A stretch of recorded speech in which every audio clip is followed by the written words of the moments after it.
You can imagine it now, a room carved from limestone, the air still and cool, the smell of lotus oil lingering faintly beneath the musk of incense. Somewhere in that silence lies the king, the divine ruler of Egypt. But he is not resting, he rarely does. To be pharaoh was not simply to rule, it was to exist as both man and god, to wake and sleep by the rhythm of rituals older than memory itself. Every action was recorded, observed, mirrored in miniature by priests across the land. Even sleep, or the absence of it, was part of that sacred rhythm. In ancient Egypt, rest was a ritual of cosmic balance. The pharaoh's dreams were believed to keep the world in harmony, his heartbeat echoing the pulse of the gods. Yet historical records, quiet notations on papyrus, the complaints of scribes, and the endless prayers for divine favor suggest something quietly troubling. Many pharaohs suffered from sleeplessness. It was not insomnia as we understand it today, but a spiritual unrest. For to close one's eyes was to momentarily release control of the two lands, Upper and Lower Egypt. And in those moments chaos or Isfet might creep in. Every night, as darkness fell upon the palace in Thebes or Memphis, servants began a carefully timed routine. The pharaoh's chamber was purified with scented smoke, a mixture of frankincense, myrrh, and honey resin. The bed, often carved from acacia wood and inlaid with gold, was draped with linens spun from flax, soft but slightly coarse to the skin, a reminder that divinity was never meant to be comfortable. And before the ruler lay down, a high priest would recite the ritual of the Eye of Ra, a ceremony meant to ensure that when the pharaoh closed his eyes, the sun itself would safely travel through the underworld. It is said that Ramesses, the great builder, king, often delayed this ritual late into the night. His attendants waited in anxious silence as he studied the stars from his balcony, his mind heavy with petitions, wars, and the ceaseless administration of empire. To delay sleep for him was to delay the vulnerability of being human. The priests, on the other hand, believed each missed hour risked imbalance, that if the pharaoh did not dream, the gods might forget the order of things. And so Egypt's greatest rulers lived in a paradox. Divinity required wakefulness, but humanity required rest. The nightly burdens of divinity within the royal palace. Nighttime was anything but quiet. The walls themselves seemed to whisper, servants padding across stone floors, guards adjusting torches, the distant murmur of prayers rising from temple courtyards. Every few hours, priests offered small sacrifices, drops of milk, pieces of bread, or lotus petals, into bowls of sacred oil. These offerings, though humble, were not symbolic. They were believed to sustain the pharaoh's divine essence during his rest. A text from the Book of the Night describes the journey of Ra through the underworld, guided by protective deities who battle the serpent Apophis, embodiment of chaos.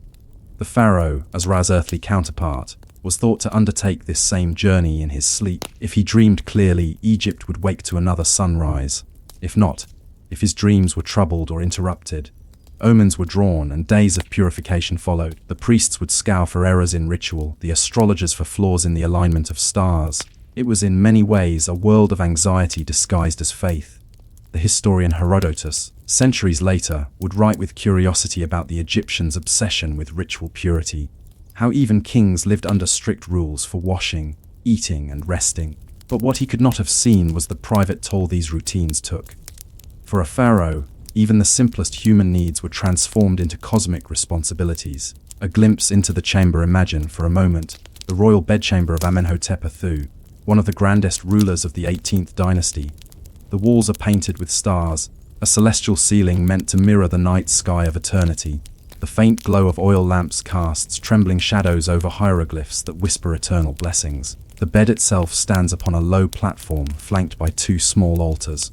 At its foot rests a pair of golden sandals which no mortal servant may touch. Near the entrance, a small statue of the goddess Selkit, scorpion-tailed protector of sleep and transformation, keeps watch. Her face is serene, her posture alert. The pharaoh would remove his jewelry one by one, bracelets, pectorals, the wide golden collar that marked his divine station. Each piece was washed in milk and wrapped in linen, a symbolic cleansing of the soul before night's passage. The ritual might last for hours. By the time the final prayers were spoken, the moon would already be high above the palace walls. Only then would the ruler recline, his mind carrying the weight of the world into his uneasy dreams. The hidden labor of the sleepless king. Beyond the sanctity of ritual, there was another reason pharaohs rarely found peace. The machinery of empire never slept. At all hours, messengers arrived from distant provinces, bearing clay tablets and scrolls, Reports of harvests, border disputes, or omens observed by temple astronomers. Scribes worked by lamplight in an adjacent chamber, their reed pens scratching across papyrus. The sound was soft but constant, a delicate rhythm of ink and breath that filled the silence of night. Sometimes, the pharaoh would rise and summon them, asking for lists, grain inventories, tax tallies, temple expenditures. These were not tasks of majesty but of maintenance. Egypt was vast, its survival dependent on irrigation canals, storage granaries, and the steady flow of the Nile. Each decision, no matter how small, carried the weight of thousands of lives. And so the pharaoh remained half awake, part god, part administrator, bound to the endless ticking of celestial and earthly clocks. When sleep became a political weapon, in the late New Kingdom, during the reign of Ramesses II, records mention a strange form of court intrigue, the manipulation of sleep. Whispers spread that priests could influence the pharaoh's dreams through controlled scents and chants, guiding his subconscious toward divine messages favorable to certain factions. These were not myths but deliberate acts of influence. The Temple of Ptah in Memphis was known to produce specially prepared incense mixtures, each with subtle effects on mood and awareness. One, made from blue lotus and cedar resin, was said to open the eyes of the soul. Another induced vivid dreams. If the pharaoh dreamed of favoring one temple over another, or one priestly family above its rivals, the consequences could reshape Egypt's power balance overnight. The boundary between faith and manipulation blurred easily in the darkness, and once a dream was declared divine, it became law. The loneliness of the living God. Perhaps the most haunting part of the pharaoh's nightly life was not the ritual itself, but the solitude it imposed. Even surrounded by attendants, no one could share the weight of his divine responsibility. No one could lie beside him. Queens, though powerful in their own right, were rarely permitted into the sacred sleeping chamber except during ceremonial moments of fertility or divine union. The pharaoh's bed, therefore, became a symbol of isolation, a golden island within a sea of silence. One can almost hear the faint hum of night insects beyond the stone walls, the slow drip of oil from the lamps, the rhythm of distant waves upon the Nile.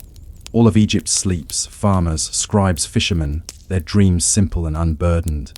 And somewhere in the heart of the palace, a single man lies awake, staring into the ceiling of stars, wondering whether he is truly divine or merely alone.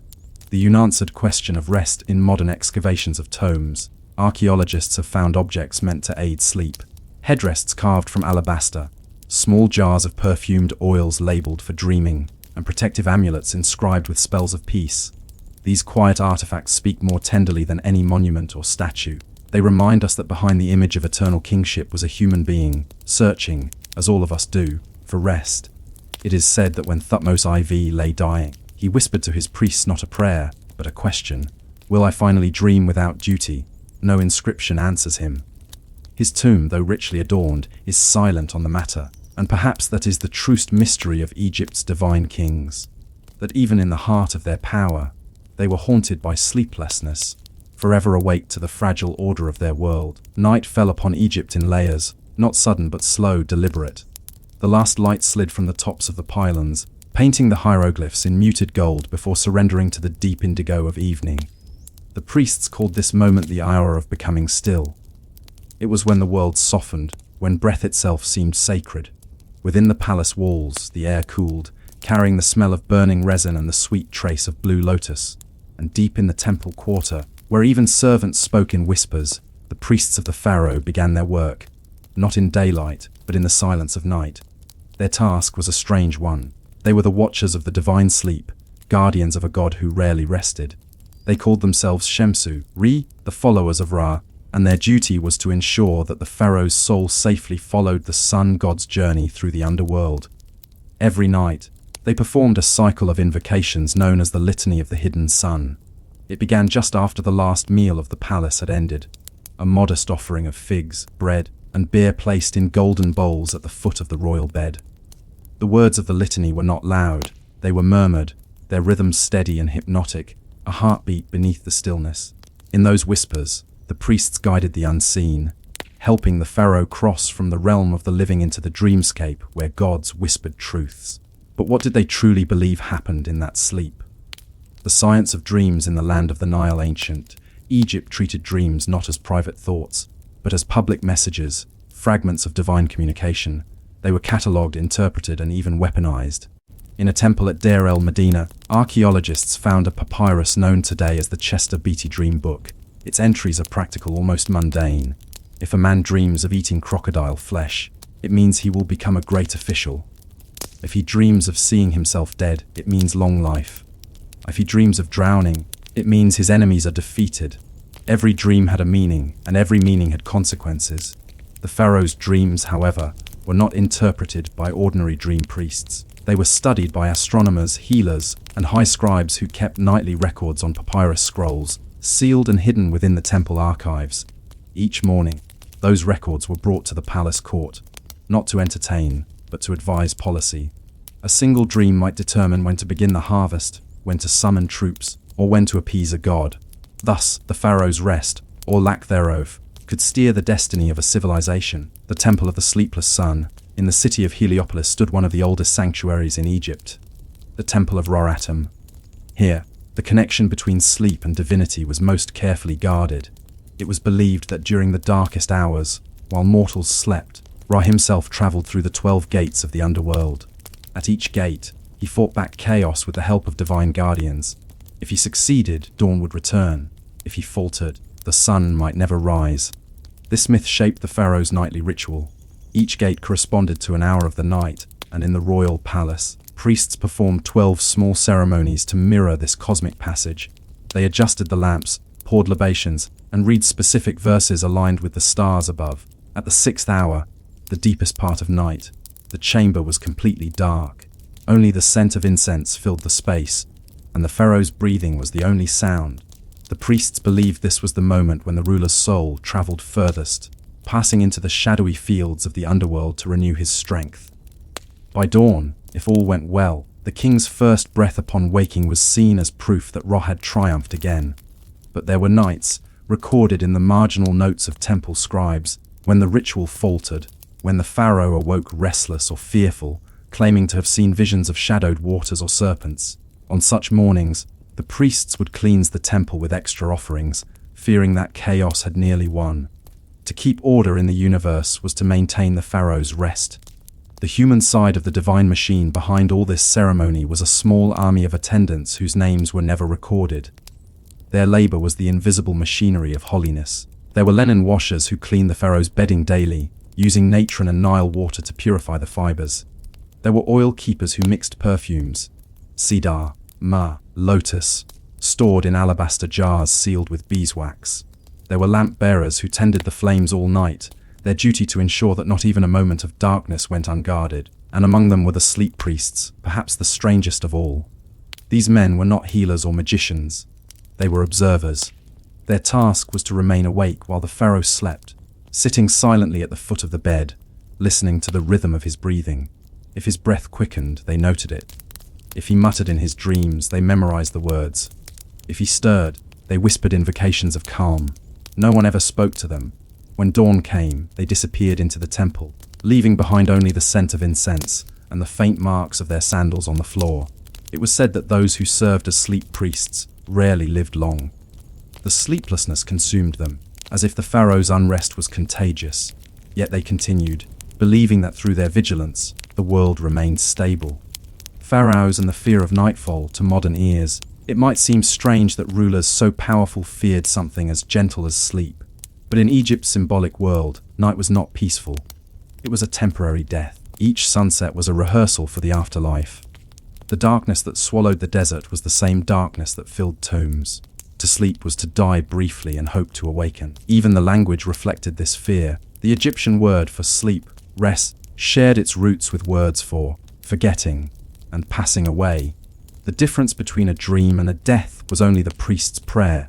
Perhaps this is why some pharaohs surrounded themselves with constant light. Oil lamps burned through the night, consuming fragrant resin and flickering across the gold walls of the chamber.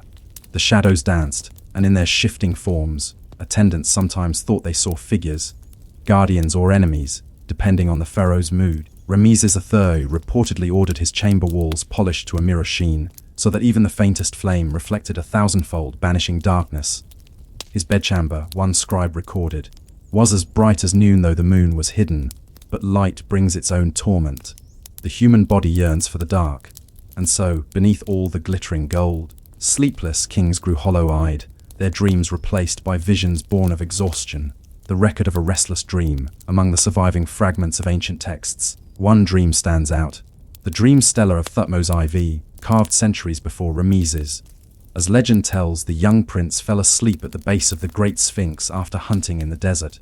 In his sleep, the Sphinx spoke to him, promising kingship if he would clear the sands from its body.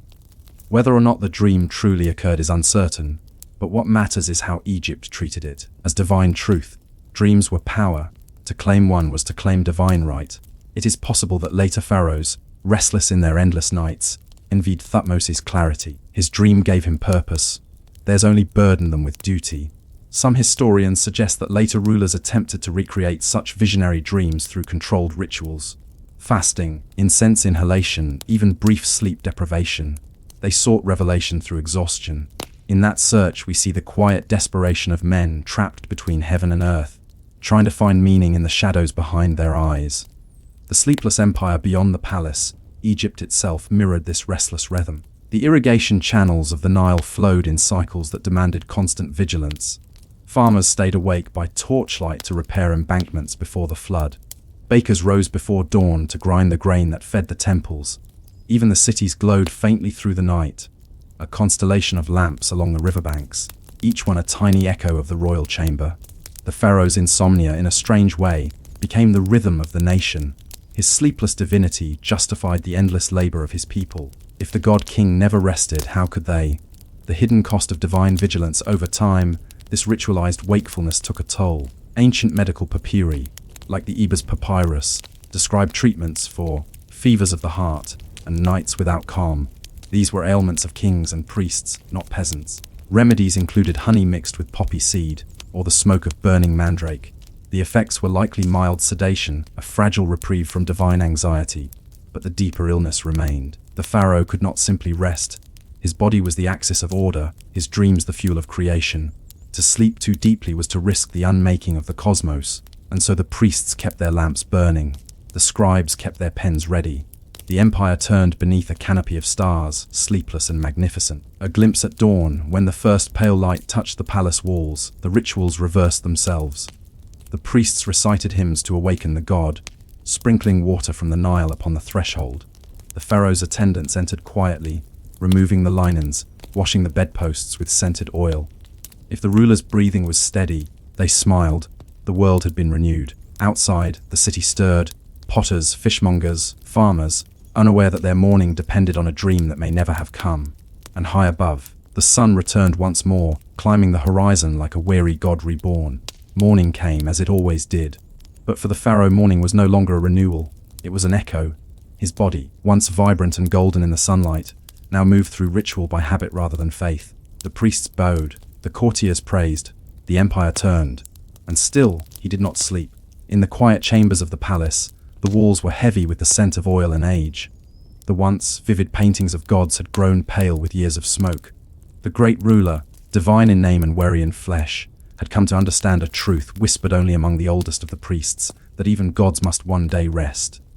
But in Egypt, rest was not a surrender. It was a transformation, preparing the soul for sleep.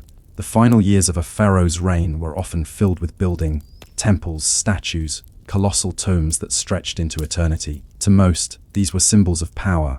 To the pharaoh, they were preparation for rest. The tomb was a bedroom for the soul.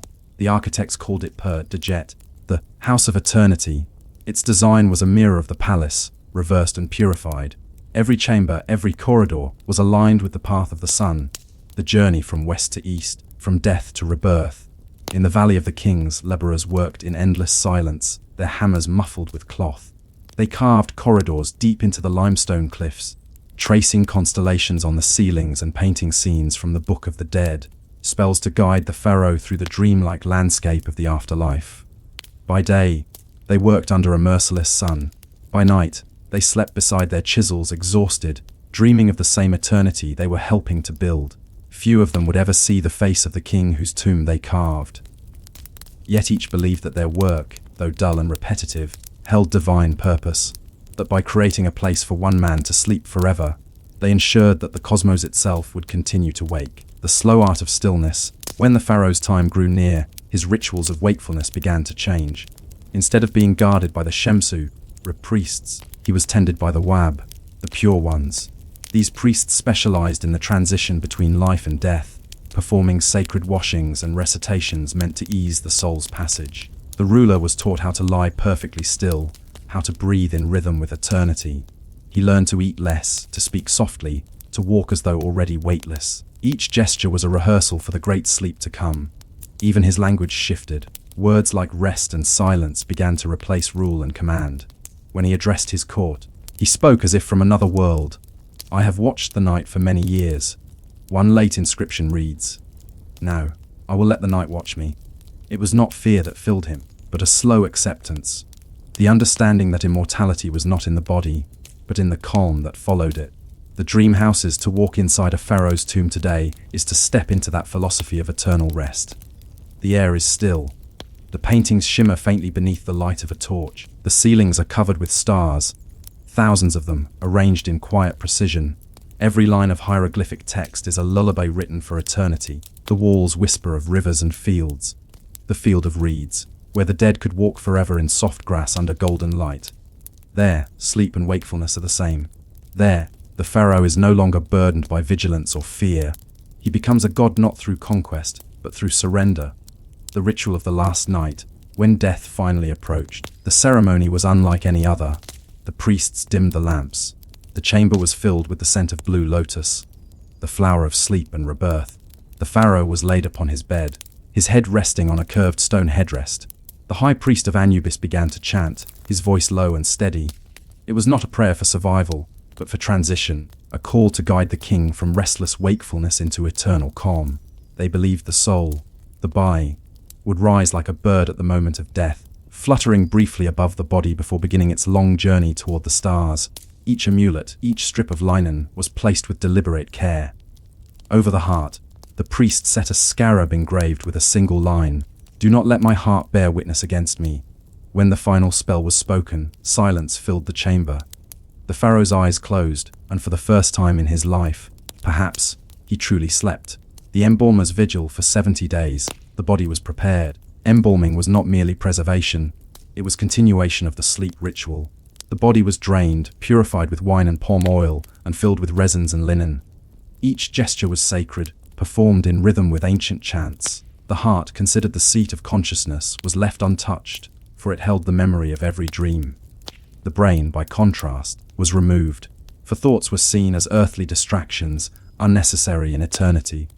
Once sealed within his wrappings, the pharaoh no longer belonged to the world of the living. He was a dreamer now, floating between breath and silence. The embalmers painted his coffin with protective eyes, so that even in death he could see the world beyond. And when the final lid was closed, it was said that the echo of the last hammer stroke could still be heard in the valley days later. Like a heartbeat fading into sand, the procession of stillness, the funeral of a pharaoh was a slow, deliberate procession. Thousands gathered, yet few spoke. The priests led the way, carrying torches and bowls of burning incense. Behind them came the mourners, women with unbound hair, their cries rhythmic and ritualized. But their mourning was not despair. It was a performance of devotion, meant to accompany the ruler into his new dream. The royal body, enclosed in nested coffins, was carried across the Nile, from the land of the living to the land of the dead. The western bank was where the sun set, where the souls of kings began their eternal night. As the barge drifted through the water, the air filled with hymns. May your sleep be gentle, O Great One. May your heart rest beneath the stars. May you awaken among the gods. The sound carried across the desert like a lullaby, echoing off cliffs that had heard the same song for centuries. The afterlife as a sleep without time to the Egyptians, death was not an ending but a deep, endless slumber. In the afterlife, the pharaoh's duties continued, but without exhaustion. He ruled among the gods, tended his eternal fields, and watched over the living through dreams. Sleep and eternity were one. In the Book of the Dead, a passage describes the soul whispering, "I wake when I will. I sleep when I wish." It was the ultimate freedom, to no longer be bound by the restless rhythm of mortal life. For a ruler who had spent his years awake to the needs of empire, this freedom was the truest gift. The kingdom that slept centuries past. The tombs were sealed. The priests died, their names forgotten. Sand drifted over the entrances, and the desert swallowed the traces of kings. Egypt itself began to sleep, its temples eroding, its cities buried, its language fading into silence. When explorers thousands of years later brushed away that sand, they found the pharaohs still at rest, faces serene, bodies preserved, amulets still shining faintly in the dark. It was as if time itself had stopped to let them dream. Their eyelids, painted with black coal, seemed almost ready to flutter open. Their hands were crossed in perfect calm. Around them, the air smelled faintly of resin and dust, the scent of an ancient, unbroken sleep. Reflections of the living standing before a pharaoh's mummy today, you might feel a peculiar stillness.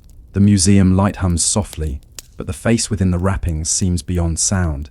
You might think of how this man once ruled rivers, temples, armies, how he once could not close his eyes without fear of losing his world, and yet here he lies perfectly still. In that stillness is a strange peace. It is the peace of a man who has finally escaped the endless noise of duty, of ritual, of being seen. For millennia he was watched. In death he watches no one. Perhaps this is the lesson of Egypt's divine kings, that the true divinity is not in wakefulness but in rest. The deserts whisper at night. The desert wind moves across the tomb entrances, humming faintly through cracks in the stone. Some say the sound is the whisper of the pharaohs dreaming. It is not a haunting sound, but a soothing one, like breath through sand, or the slow turning of time itself. The stars above the valley are the same ones those kings once watched from their sleepless chambers. They shine without judgment, without urgency. Somewhere, beneath miles of rock and memory, a golden mask still gleams in darkness, waiting for no one. In the end, perhaps all of Egypt's grandeur, its monuments, its rituals, its endless devotion, was an attempt to answer one quiet question. If even gods must sleep, what does it mean to truly awaken? There is a certain quiet in the desert that belongs only to the Valley of the Kings. The kind of silence that seems to have weight, pressing gently against the skin, carrying with it the dry breath of thousands of years. Here, beneath the carved ridges of limestone cliffs, generations of men labored to build homes for the dead. Not grand palaces or monuments for the living, but corridors of darkness. Tombs meant to last forever, carved for those who would never see them completed. The architects of Egypt did not build for comfort or glory. They built for eternity. And yet, for all their careful planning, most tombs were never truly finished. The illusion of completion, when you look at the grand burial chambers of pharaohs, those long corridors painted in brilliant golds and blues, it's easy to imagine they were completed with perfection. But step deeper into the tunnels, and you begin to see the truth. Chisel marks left halfway through a wall, ceilings left unpainted, passages that lead nowhere. Even the most magnificent tombs, like that of Seti I or Ramesses VI, end abruptly, as though the workers simply put down their tools and never returned. This wasn't negligence, it was necessity. Tombs in ancient Egypt were not built after death. They were begun at coronation.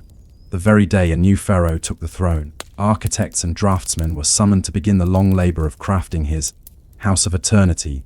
The unspoken truth was that no one knew how much time they had. If the ruler reigned long, the tomb grew vast and ornate. If he died suddenly, whatever had been completed at that moment became his eternal home. It was a race against mortality, one that could last decades or end in a heartbeat. And so, the valley filled with unfinished dreams. The rhythm of stone each morning, before the sun rose fully over the cliffs, the workers of Deir el Medina, a village built just beyond the valley, began their walk. They were not slaves as once believed, but skilled artisans paid in rations of grain, beer and oil. Their tools were simple copper chessels, wooden mallets, red ochre for marking. But their precision was extraordinary. At dawn, they lined up at the edge of the desert, their sandals tied, their linen garments dampened to ward off the heat. They carried their lunch in small baskets, bread, onions, perhaps a few dates, and in quiet procession, they crossed into the valley where only the dead were meant to dwell. Once inside, they descended into cool darkness. The air grew still, thick with dust and the faint scent of plaster. In those narrow spaces, the sound of work was almost sacred, a rhythm of tapping, scraping, breathing. Chisel, echo, pause. Chisel, echo, pause. The noise repeated hour after hour, day after day, until it became a kind of prayer. No one spoke loudly. Speech was considered a disturbance to the spirits of the tomb. Even laughter was rare. The men communicated in gestures, a raised hand for water, a nod for rest. For them, eternity was not an idea. It was a daily sound vibrating through the stone around them. The architects of silence, the master builders of Egypt, were not anonymous laborers. Their names survive in records written on ostraka, shards of limestone that served as scrap paper. One such architect was Inanni, who served under pharaohs Amenhotep I and Thutmose I. He left behind an inscription that still survives today. I saw to the digging of the tomb of His Majesty. Alone, no one seeing, no one hearing. His words are heavy with secrecy. The work of designing a royal tomb was a sacred trust. Plans were known only to a few: the architect, a handful of foremen, and the vizier who oversaw the project. Even among workers, the full layout was a mystery. Each team labored in isolation, never seeing the entire design. This secrecy was meant to protect the tomb from looting, but it also gave the construction an eerie character. Each man carving a piece of eternity without knowing how it fit into the whole. An artist might spend a lifetime painting a single wall, unaware that it led to chambers he would never enter. The architect alone held the vision, and when he died, as many did before the work was done, his apprentice inherited not only his tools but his silence. Time, written in stone. Egyptian architects had no modern measurements or blueprints. Instead, they relied on proportion, rhythm, and symbolism. Every angle, every corridor mirrored a spiritual journey. The tomb's entrance was the horizon, the meeting of life and death. The descending passage symbolized the sun's nightly journey beneath the earth. The burial chamber represented the rebirth of the dawn. In this geometry, time itself was made visible. The workers carved according to the stars, aligning tombs with constellations like Orion or Sirius, celestial guides for the soul's passage. When the stars shifted, work paused until priests confirmed the new alignment. This devotion to cosmic order meant progress was slow. Decades could pass before a chamber was completed. In many cases, the pharaoh himself would die before seeing it finished, and the priests would hastily seal the tomb, painting final prayers over bare plaster. To the Egyptians, completion was not perfection. Completion was the moment death arrived. The village that served eternity back in Deir el-Medina, life was surprisingly ordinary for those who built the homes of gods. The workers lived in small mud brick houses, each with 2 or 3 rooms. They kept gardens, raised children, quarreled with neighbors. Their wives brewed beer and wove linen for temple offerings. We know their lives in detail thanks to hundreds of records found in their village. Complaints about pay, love letters, even notes about missing donkeys. One worker named Painib is infamous in these records for stealing tools from the royal tomb site and causing general mischief. Another wrote petitions to officials, begging for more oil in the monthly rations. It was a world both sacred and mundane. Men building eternity while worrying about the price of bread. And yet, they seemed to understand their place in something greater. Each hammer strike, each brushstroke of pigment, was part of a cosmic purpose. They built not for glory, but for silence. The tombs that whisper today, when archaeologists walk through the Valley of the Kings, they can still see the fingerprints of those workers. Pressed into plaster thousands of years ago, the unfinished tombs tell their own stories. In one, the carving stops abruptly mid-wall, the outlines of gods barely begun. In another, pigment pots sit abandoned in a corner, the paint still vivid after millennia. It is as if the workers simply stepped out for lunch and never returned. Perhaps the pharaoh died unexpectedly. Perhaps the order came to seal the tomb. Whatever the reason, the work froze in time. A snapshot of labor interrupted, and somehow that incompleteness makes the tombs more human. They are monuments not just to kings, but to process, to patience, to the acceptance that not all things must be finished to endure. The weight of sacredcy. Once a pharaoh was entombed, the architects and workers faced a grim reality.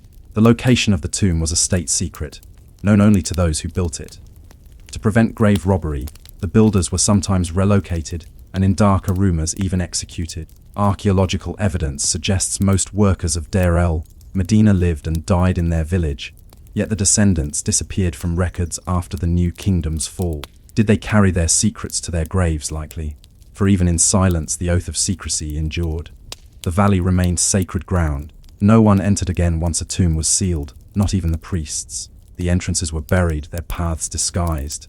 And so, under the shifting desert winds, Egypt's kings slept, surrounded by corridors of unfinished stone, guarded by silence. The echoes of labor. To stand in those corridors today is to hear echoes of the past. The faint scrape of chisel against rock, the imagined murmur of men counting their breaths. The paint still clings to the walls: ochre, lapis, malachite, colors made from crushed minerals, mixed with egg and resin. They were meant to last forever, and in many ways they have. In the tomb of Seti I, the walls glow with soft blue light even now, the gods depicted with calm faces, eternal and unhurried. But if you walk further into the hidden corridors, beyond the painted chambers, you reach the rough stone, the part the world was never meant to see. It's uneven, jagged, raw. You can see where tools struck too deep, where a chisel broke mid-swing. It's here, in these hidden corners, that the humanity of eternity reveals itself. The imperfections beneath perfection. The philosophy of the unfinished in the end. Every tomb in Egypt was a work in progress, even after death. For the Egyptians believed that the afterlife itself was a continuation of work, the soul cultivating its eternal fields, maintaining order against chaos. To leave something unfinished was not failure but humility. Only the gods completed what they began. And so, perhaps unconsciously, Egypt's builders understood something profound. That perfection is the enemy of permanence. Stone endures not because it is flawless, but because it accepts weather, erosion, and time. The tombs remain not in spite of their incompleteness, but because of it. As you picture those long corridors now, buried deep beneath the sand, the scent of dust, the coolness of stone, the quiet hum of eternity, imagine the last worker placing his hand on the wall, knowing his work would never be done. The echo of his touch remains there, faint but real. And perhaps, in that moment, he understood what every pharaoh eventually learned, that eternity is not a destination, but a process, a long, unfinished dream carved one breath at a time. There is a place hidden beyond the cliffs of western Thebes, where the air is softer and the wind quieter, a small valley cupped gently by the desert hills. It is there, behind the royal tombs, that the builders of eternity once lived. They called it Setmart, the place of truth. Today, it is known as Deir el-Medina, a name given centuries later by monks who built a small monastery atop its ruins. Yet long before the sound of Christian prayers filled the valley, the place was alive with the hum of chisels, the smell of fresh bread, and the murmur of families who lived their entire lives in service to the dead. The village that time forgot. If you stand in the center of the ruined village today, you can still trace the outlines of their lives. Narrow streets, barely wide enough for two people to pass. Wind between rows of low mud brick houses. The walls, sun-baked and crumbling, once rose high enough to cast deep, cool shadows. There were about 70 houses in total, each roughly the same: 2 small rooms, a sleeping alcove, and a staircase that led to the roof. There was no palace, no grand square, no monument to authority. Just a rhythm of identical homes, forming a community where every man was equal in his duty to carve, paint, and protect the tombs of kings. At night the air would grow still and heavy. The desert cooled and the stars emerged sharp, innumerable, reflected in the polished copper bowls outside each door. The villagers could see in those stars the same constellations their pharaohs hoped to join in death. The daily pulse of Setmart life in Deir el-Medina moved with the patience of stone. The day began before dawn. As the horizon turned pale gold, the workers gathered their tools and walked the winding path toward the Valley of the Kings. It was a journey both physical and symbolic. From the land of the living into the land of the dead. At the worksite, the artisans divided into teams. The stonecutters dug the tunnels, chiseling through limestone layer by layer. The plasterers smoothed the walls. The draftsmen drew outlines of gods and scenes of the afterlife using red ochre. The painters followed with pigments, green for rebirth, blue for divinity, yellow for eternity. Each man had a precise role and hierarchy was respected, though it was less rigid than in other Egyptian communities. Here, skill was valued above birth. A talented apprentice could rise to become a servant in the place of truth, a title of quiet honor. The workday lasted 10 hours, divided by brief pauses for water and a shared midday meal: bread, dried fish, beer. The desert sun was harsh and the tunnels cool but claustrophobic. The men worked by the flickering light of oil lamps, shadows dancing across half-finished gods.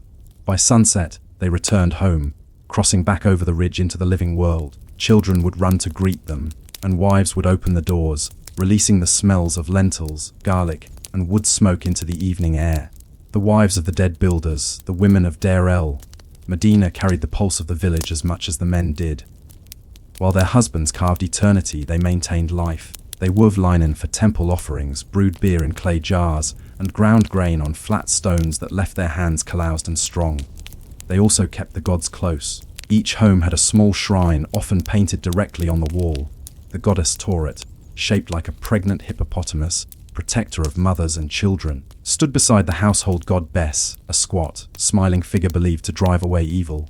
Women led the prayers in these homes. They sang songs to Hathor, goddess of joy, and burned incense to ask for safe childbirth and calm dreams. Yet the wives of Setmart were not silent. Records found in the ruins show them writing petitions to officials, demanding justice or supplies when ration deliveries were late.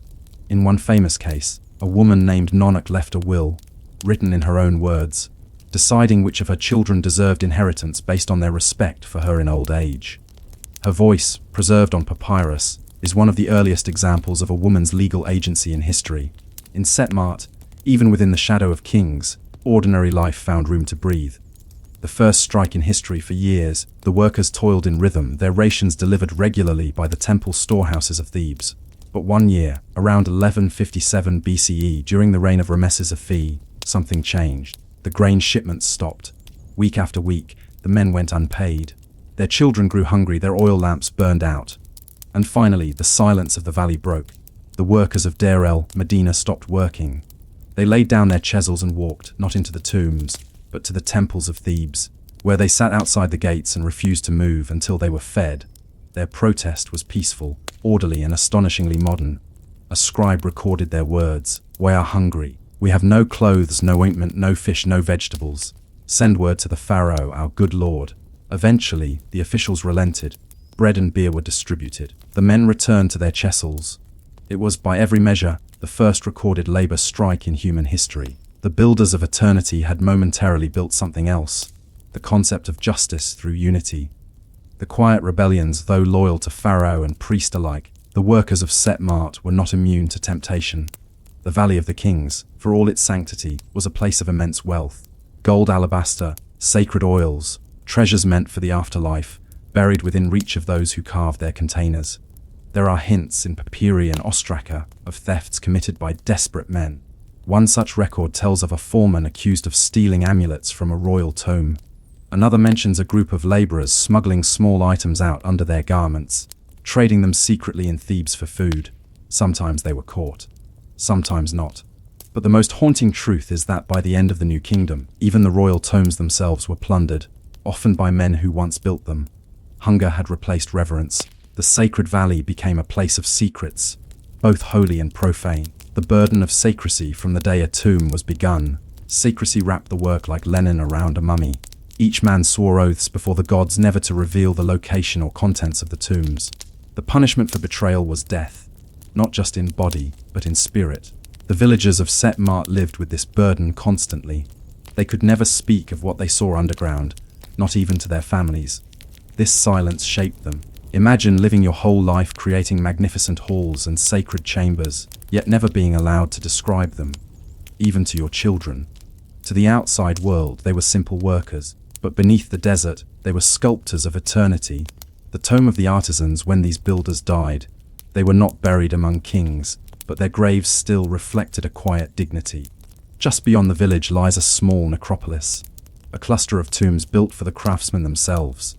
They mimicked royal style on a modest scale, painted ceilings of blue with golden stars, scenes of their own families offering to the gods, prayers for peace in the afterlife. Their tombs were decorated not with gold, but with color, the eternal pigment of ochre and malachite. One tomb, belonging to a scribe named Ka, was discovered intact in 1906. Inside were fine linens, tools, and even food offerings, bread loaves still shaped by hand, perfectly preserved after 3,000 years. The sight of those loaves, ordinary and eternal, says more about Egypt's people than any golden mask.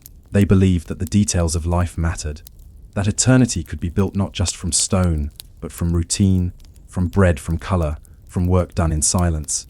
The fall of the place of truth. By the end of the 20th dynasty, Egypt began to falter.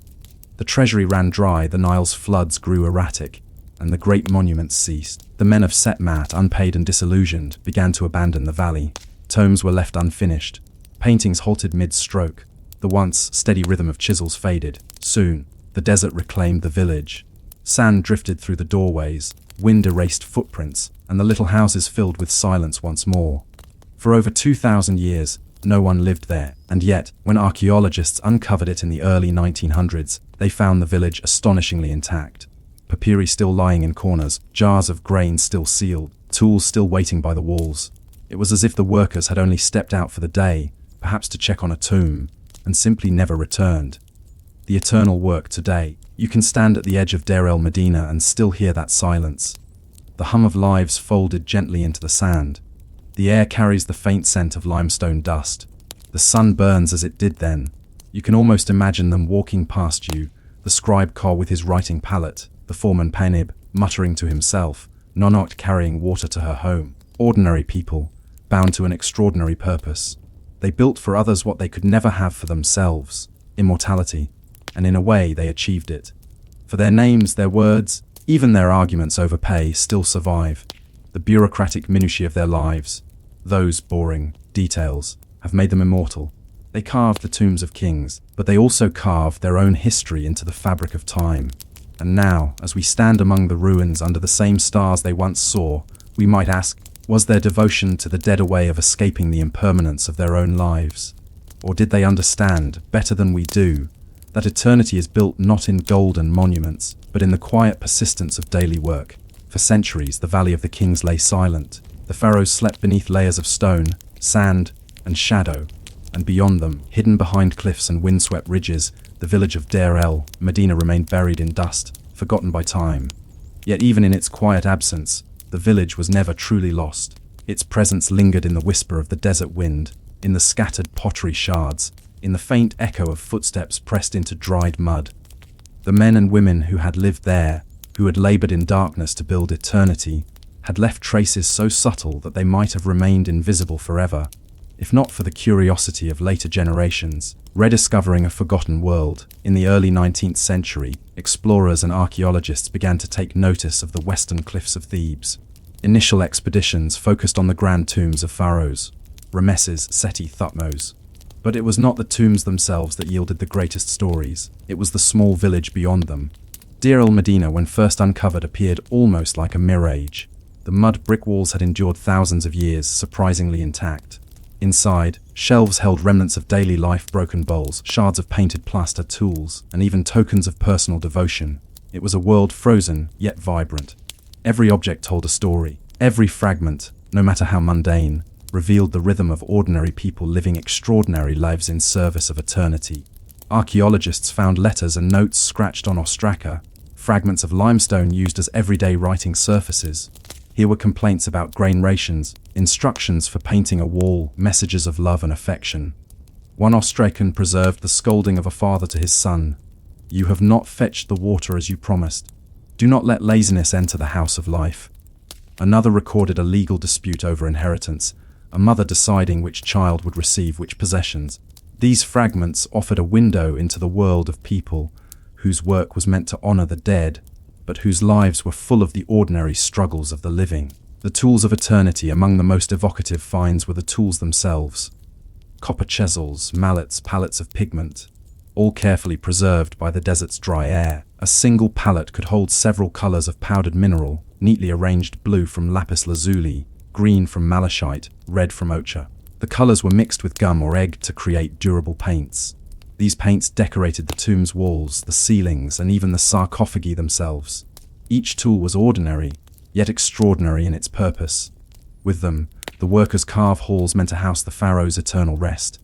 They shaped corridors that would guide souls, painted images that would serve as maps for the afterlife. Through these simple implements, eternity was built one careful strike at a time. Voices from the past. The most remarkable discovery, however, was the evidence of voices. Deir el Medina's ostraka recorded conversations among the villagers, snippets of gossip, notes of concern, even jokes. For instance, a man named Panib, infamous in the records, was accused of theft and mischief repeatedly. The ostraka revealed villagers commenting on his behavior, scolding him, or warning each other of his schemes. In other fragments, scribes recorded work instructions or praised the skill of a fellow artisan. Some notes even reveal early forms of labor organization, requests for rations, petitions for oil, or complaints about the distribution of food. These texts are remarkable because they allow us to hear the thoughts of ordinary people from over 3,000 years ago. They remind us that history is not only made by kings and priests, but by the silent, diligent labor of countless others. Even in their apparent invisibility, the workers of Deir el Medina shaped history. Their meticulous craft ensured that pharaohs could rest eternally, and their written records preserved their humanity for millennia. The art of daily life. While the tombs were grand and divine, the village itself was humble. Courtyards were small but functional, sometimes shared among several families. Rooftops served as workspaces, drying areas for grain, and places to sleep during hot nights. Children played quietly among the houses, their laughter mingling with the echo of chisels in the valley. Women tended gardens, ground grain, and prepared meals. Men walked the narrow streets to fetch water, to deliver tools, or to exchange messages. Life was organized, structured, and rhythmically mundane, yet in this ordinariness lay a profound beauty. Every act, from grinding grain to smoothing plaster, was part of a larger cosmic balance. By sustaining themselves, the villagers sustained the pharaoh's eternal sleep. Lessons written in stone. As modern visitors walk through Deir el-Medina, they can see more than just a village. They can see a philosophy of life, that the work of the ordinary can touch the extraordinary, that attention to detail and dedication can outlast even kings. The unfinished tombs remind us that perfection is not required for endurance. The letters show that small human concerns, hunger, fairness, love, disagreement, are timeless. The villagers of Deir el-Medina remind us that history is built not only on victories and monuments, but on patience, care, and persistence. And even as sand covers walls and time erodes paint, the traces of these lives endure. Secrets of the Valley. One of the most haunting aspects of Deir el-Medina is what remains unknown. The full extent of the village, the entirety of tombs they built, and the private rituals performed within their homes are largely lost to history. Archaeologists piece together fragments, yet much remains invisible, leaving gaps that invite speculation. How did they truly feel about the pharaohs they served? Did they see themselves as part of eternity, or as unnoticed tools in someone else's dream? We may never know, but the traces they left are enough to whisper their story across millennia. Modern reflections today. Deir el-Medina is a testament to human resilience and creativity. It is a reminder that history is not only made by kings and empires, but by ordinary people who carry the weight of eternity on their shoulders. Each chisel mark, each stroke of pigment, each written complaint or love note, these are the threads of continuity that connect us to the past. Standing among the ruins, it is easy to imagine the faint hum of chisels, the smell of fresh bread, and the gentle murmur of families at dusk. Time collapses, and the silent architects of history whisper once more, reminding us that even in service to the dead, life persists in ordinary, meaningful ways. In the grand palaces of ancient Egypt, sunlight fell in golden streams through tall, narrow windows, illuminating the cool stone floors and frescoed walls. The pharaoh, clothed in linen and gold, walked these halls with an air of divinity. Yet, behind his throne, often unseen, were women whose influence rivaled his own. These were the queens, not always the wives of kings, but sometimes mothers, regents, or co-rulers, whose names are often lost in the official chronicles, yet whose decisions shaped dynasties. Their lives were lived in a delicate balance, public invisibility and private authority. The veil of authority, the term queen, might evoke images of a woman crowned and seated beside her husband, advising him openly. In reality, most queens ruled from the shadows. Public appearances were rare, their power was subtle, mediated through rituals, court appointments, and the children they raised to inherit the throne. Take Hotep I, for instance. She lived during the turbulent Second Intermediate Period, when Egypt faced threats from foreign invaders known as the Hyksos. Historical records suggest she commanded armies, rallied loyal forces, and ensured the survival of the 17th dynasty. Yet her story is told in fragments, buried in the tombs and inscriptions her sons left behind. Queens like Hotep wielded authority without the title of pharaoh. Their influence was real but invisible, measured in actions rather than proclamations.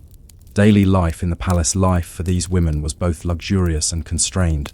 Palaces were cool sanctuaries against the relentless sun, with colonnaded courtyards, painted walls, and gardens where lotus flowers floated in stone pools.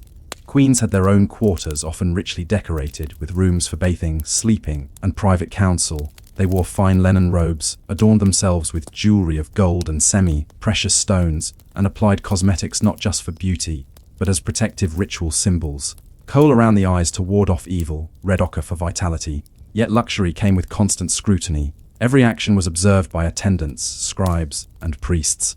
Even meals were ceremonial, the timing, the preparation, the utensils. All followed precise customs. The simplest act, such as walking through a courtyard, was laden with meaning. Privacy existed, but only within invisible walls of protocol. The political web queens were trained in the art of influence from childhood. Their education included religion, administration, diplomacy, and even military strategy. They studied sacred texts, learned to interpret omens, and mastered the rituals that could legitimize a ruler's claim. Marriage alliances were political instruments.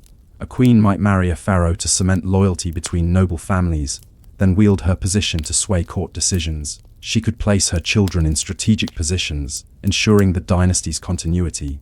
One Queen Tai, wife of Amenhotep II, is remembered for her unprecedented role in diplomacy. Letters found in the Amarna archives reveal her advising the pharaoh, corresponding with foreign rulers, and influencing political treaties. Her authority, while rarely visible in monumental inscriptions, was tangible. Even without a crown, queens were central to governance. They were advisors, ritual leaders, and protectors of dynastic legitimacy. In a society obsessed with divine order, their influence ensured the continuity of kingship itself. The ritual of the Divine Mother, a queen's power was inseparable from her role as mother. Producing an heir was not simply a personal duty, it was a sacred obligation. The royal child embodied the continuity of Ma'at, the cosmic balance. During pregnancy, queens underwent special rituals to ensure the health of the child and the stability of the dynasty. Priests performed offerings and incantations, while attendants guarded the queen from negative omens. Every movement, every diet restriction, every choice of clothing was imbued with symbolic significance. The act of raising the future pharaoh was equally ritualized. Queens instructed their children in religious rites, supervised tutors, and oversaw early education in administration and governance. By shaping the heir, a queen could extend her influence across decades, even beyond her death. Queens who commanded armies. While most queens exercised power subtly, some took to the battlefield. Inscriptions, stela, and tomb reliefs reveal women leading troops, carrying weapons, and rallying soldiers. Horhotep I and Sobekneferu are two examples where queens assumed direct control during crises. Horhotep organized military campaigns against the Hyksos and safeguarded Egypt's unity, while Sobekneferu became pharaoh in her own right when the male line faltered. Their authority was extraordinary, yet carefully framed. Public records often softened their achievements with divine association. They acted not merely as rulers but as vessels of God's will. Even when commanding armies, they were depicted in art as serene and balanced, their power legitimized by cosmic order rather than personal ambition. The cost of power. With power came vulnerability. Queens navigated intrigue, jealousy, and assassination plots. Their lives were under constant observation by priests, officials, and rivals. One misstep could result in exile or death, and often the historical record preserves only whispers of scandal, hidden behind carefully controlled inscriptions. Some queens were erased from monuments entirely, their images defaced, names chiseled away, a practice known as damnatio memoria. Yet their influence often survived through their children, legislation, and secret council. The paradox was striking. The more visible they became in securing dynastic power, the more vulnerable they were to erasure. Their legacies were simultaneously potent and fragile. Private spaces, public influence. In their private quarters, queens exercised creativity and autonomy. They oversaw the palace workshops, commissioned artwork, and directed religious rituals. The objects they touched, jewelry, ceremonial fans, statues, were imbued with authority. Through these actions, queens shaped not only their immediate surroundings, but also the perception of divine kingship. A pharaoh's legitimacy was reinforced by the queen's presence, her rituals, and her public piety.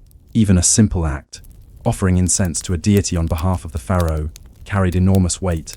It was a performance of cosmic harmony, a reminder that the ruler's power depended on the careful orchestration of multiple actors, visible and invisible. Queens' networks of knowledge. Queens maintained correspondence with priestesses, foreign queens, and high officials.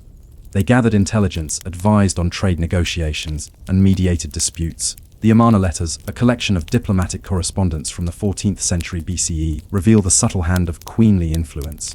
Tai, for instance, is addressed with respect by foreign rulers, indicating her recognized authority beyond Egypt's borders. This network of communication allowed queens to act as stabilizing agents within the kingdom. They could detect unrest, recommend policy changes, and even direct military preparations, all while maintaining the appearance of domestic decorum. Legacy in shadows. Despite their accomplishments, many queens remain largely unknown today. Their tombs are sometimes modest compared to those of pharaohs, their inscriptions brief or lost. Yet the quiet impact of these women endures. They shaped rulers, stabilized dynasties, guided foreign policy, and protected Egypt's spiritual and political order. Their presence, though often invisible, was essential to the survival of the state. And for every Tai or Horhotep, There were dozens of women whose names were never recorded, whose influence is inferred only from the smooth succession of kings and the enduring stability of institutions. As you picture these queens moving through their palaces, walking silently along colonnaded halls, guiding a pharaoh's hand, preparing offerings to ensure cosmic balance, you realize that history is full of unseen power. It is quiet, it is subtle, it is often overlooked. Yet it shapes empires, secures dynasties, and echoes through time. One can almost imagine a queen seated in her private chamber, watching the sun's rays shift across the walls, pondering the future of her child, her husband, and her kingdom, all while remaining invisible to the world outside. And in that invisibility lies both vulnerability and unparalleled strength. Behind the thick walls of royal palaces, the air was perfumed with oils, incense, and the faint aroma of fresh bread. Courtyards, illuminated by the desert sun, glimmered with pools of water and lotus blossoms, yet within these walls lay a more hidden world, the private chambers of the queens. Here, removed from the gaze of priests, courtiers, and foreign emissaries, women exercised authority in subtle but profound ways.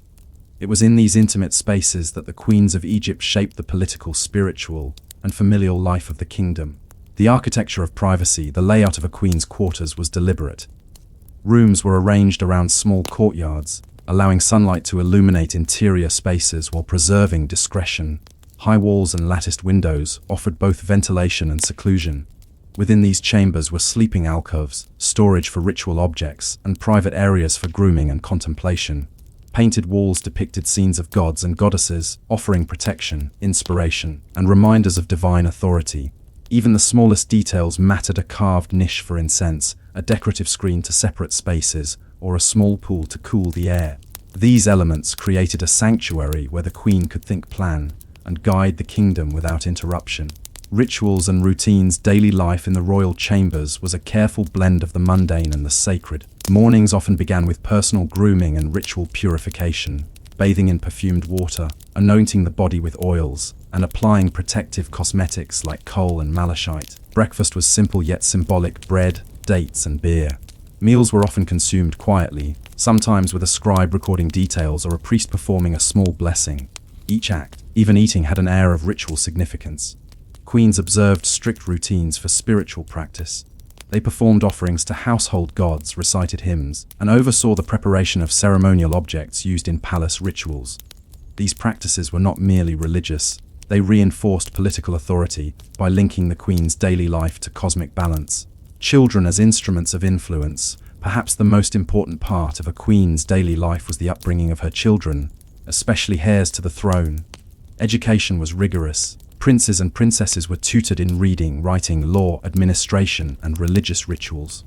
Queens monitored this process closely, often personally supervising their children's lessons to ensure proper alignment with tradition and protocol. A queen's influence on her offspring could determine the stability of the entire kingdom. By shaping the heir's knowledge, demeanor, and moral compass, she ensured continuity and legitimacy, often more effectively than proclamations or decrees from the pharaoh himself. Some queens even arranged the marriages of their daughters strategically, creating alliances with powerful officials or foreign dynasties, thereby expanding their influence beyond the palace walls. Council and correspondence. Queens did not confine their authority to family matters alone. They often acted as counselors to the pharaoh, offering advice on military campaigns, taxation, or diplomacy. Letters from Tai to her husband, Amenhotep II, reveal a sharp mind attuned to statecraft. She advised on diplomatic marriages, foreign gifts, and trade negotiations. Her opinions carried weight not because of formal titles, but because the pharaoh trusted her judgment. This correspondence was highly confidential, written on papyrus and delivered by trusted couriers. The secrecy of these communications demonstrates how the queen operated from the shadows, influencing policy without the need for public acknowledgement. Political subtlety. The queen's power relied on subtlety and discretion. They used their presence in religious rituals, their control over the royal household, and their relationships with key officials to shape events. For example, by instructing temple priests to perform certain rites, a queen could reinforce the pharaoh's divine authority or legitimize his succession. By arranging festivals or ceremonies, she could signal loyalty to influential factions. Even in moments of political crisis, queens acted behind the scenes. When a pharaoh was young, absent, or incapacitated, queens could step in as regents, directing the administration and safeguarding the throne until the heir came of age. Spiritual authority queens were considered intermediaries between the gods and the pharaoh. They conducted rituals, oversaw temple offerings, and participated in sacred festivals. The queen's spiritual role enhanced her political influence. By demonstrating piety and wisdom, she reinforced the pharaoh's legitimacy and the perception of divine order. The public rarely witnessed this authority directly. It was manifested in the smooth operation of the state, the succession of heirs, and the performance of rituals that ensured cosmic harmony. This duality of spiritual and political authority allowed queens to wield considerable influence without stepping into overtly public roles. Crisis management. Historical evidence shows that queens often managed crises that threatened the kingdom. During invasions, natural disasters, or dynastic disputes, they coordinated defenses, mediated conflicts, and secured provisions for the royal household. Hotep I is again a striking example. She reportedly commanded troops against the Hyksos invaders and ensured the survival of her family and dynasty during a period of great instability. Though she is remembered in only fragmented inscriptions, her impact was profound. The kingdom endured, largely due to her interventions. Queens also mitigated internal threats. They could influence court appointments, monitor rival factions, and secure loyalty among officials. Their authority was exercised quietly but effectively, leaving little trace in grand inscriptions but a lasting impact on the stability of the state. Art, patronage, and cultural influence. Queens shaped not only politics and family life but also cultural production. They commissioned artwork, statues, and temples. Some queens participated directly in artistic creation, selecting motifs, approving designs, and supervising craftsmen. Their patronage extended beyond aesthetics. It reinforced religious devotion, political alliances, and public perception. A temple commissioned by a queen served as both spiritual center and demonstration of her influence. Tai, for instance, sponsored monumental art that depicted her in proximity to the pharaoh and gods, signaling her authority in subtle but unmistakable ways. Even when removed from public memory, these creations testified to her presence in the machinery of power. The fragility of shadow power, yet power in the shadows was precarious. Queens could fall victim to palace intrigue, rivals, or shifts in dynastic favor. Some were erased from monuments, others were confined or exiled. The threat of erasure was constant, which made discretion essential. Queens operated in a delicate balance. Their influence depended on subtlety, secrecy, and skillful navigation of court politics. Their strength was measured not in visibility, but in survival and effectiveness. Even a minor misstep could unravel years of careful work. Yet, for those who mastered the delicate art of shadow governance, the rewards were substantial. The preservation of dynasty, the guidance of heirs, and the shaping of Egypt's destiny. Reflections on invisible power. The private life of a queen was a world of routine, ritual, and subtle manipulation. Daily routines, grooming, prayer, child rearing, and correspondence were interwoven with political strategy. Every act was a thread in the larger tapestry of the state. In observing these lives, we realize that history is not only shaped by visible triumphs, wars, and decrees. It is also formed by quiet acts behind closed doors, by strategic thought executed in intimate spaces, by the careful balance of influence, discretion, and foresight. Queens ruled not only by instruction, but by the cultivation of perception, loyalty, and cosmic order. Their authority was hidden yet enduring, as essential to the survival of the kingdom as the pharaoh himself. Though many queens of ancient Egypt wielded influence from the shadows, there were moments when they stepped into the light. Moments where their power, ambition, and vision could no longer remain private. These instances were rare, deliberate, and often transformative. When a queen appeared in public, she did so with a purpose to assert authority, secure legitimacy, or stabilize the kingdom during moments of vulnerability. And even then, her visibility was carefully orchestrated, balanced between awe, inspiring grandeur, and subtle demonstration of influence. The coronation of the queen. Public appearances of queens often coincided with ceremonies of cosmic and political significance. During coronations, for example, a queen could be seen beside the pharaoh, presenting offerings, touching symbols of divine power, or participating in rituals meant to ensure the cosmic order.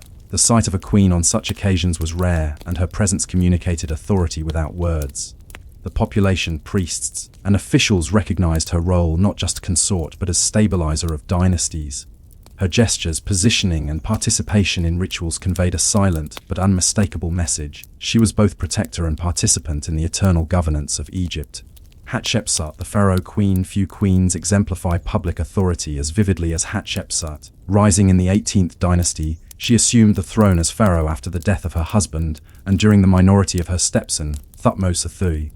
Hatshepsut's rule was unprecedented. She took the full titulary of a pharaoh, wore the traditional kilt and false beard of kingship, and commissioned monumental construction projects. Temples, obelisks, and mortuary complexes bore her name and likeness, asserting her power visually and architecturally. Her actions were deliberate. By presenting herself in kingly attire, she neutralized doubts about her authority, while still adhering to Egyptian expectations of divine legitimacy.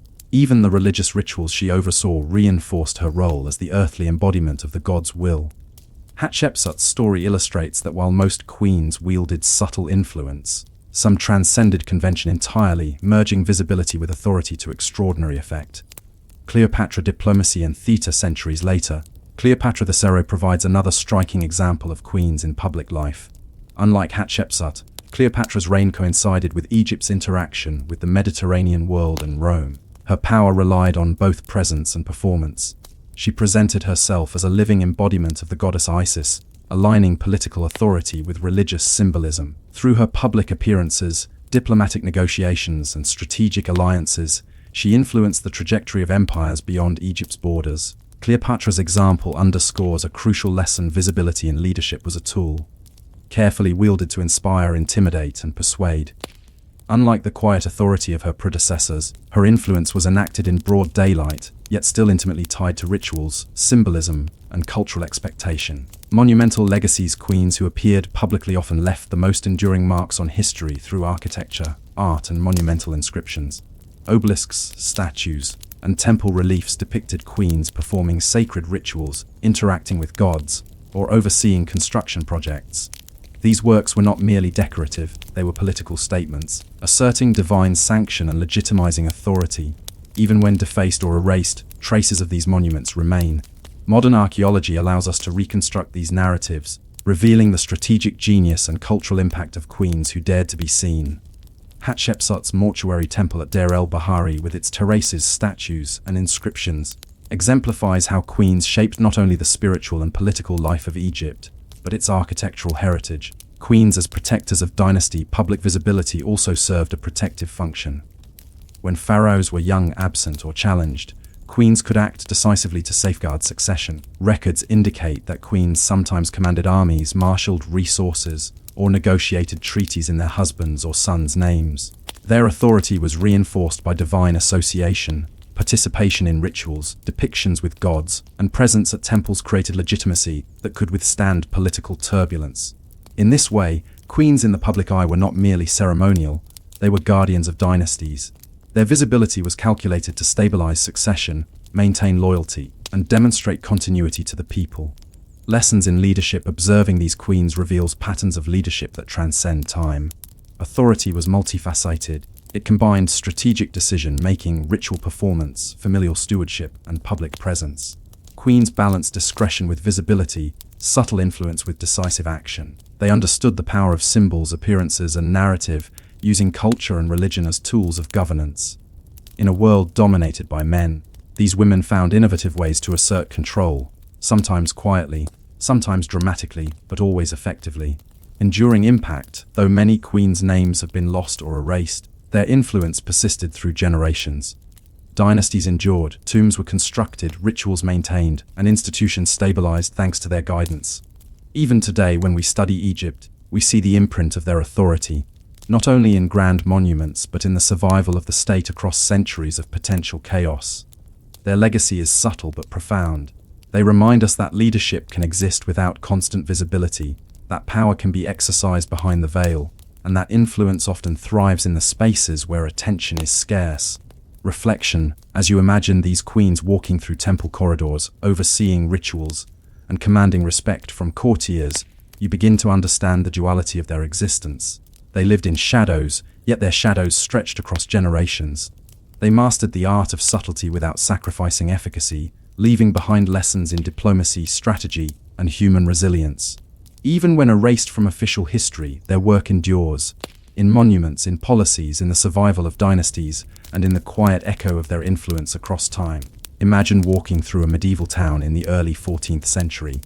Cobbled streets twist between timber, framed houses, their overhanging upper stories casting shadows on narrow alleys below. Smoke from wood fires rises lazily into the sky, mingling with the scent of damp stone, unwashed wool, and the faint tang of market stalls. Life seems ordinary, almost peaceful, until you notice the subtle signs of fear.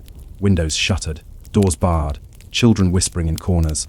The villagers speak in hushed tones about sickness, praying for safety while the church bells toll irregularly, sometimes announcing death, sometimes warning of the plague's approach.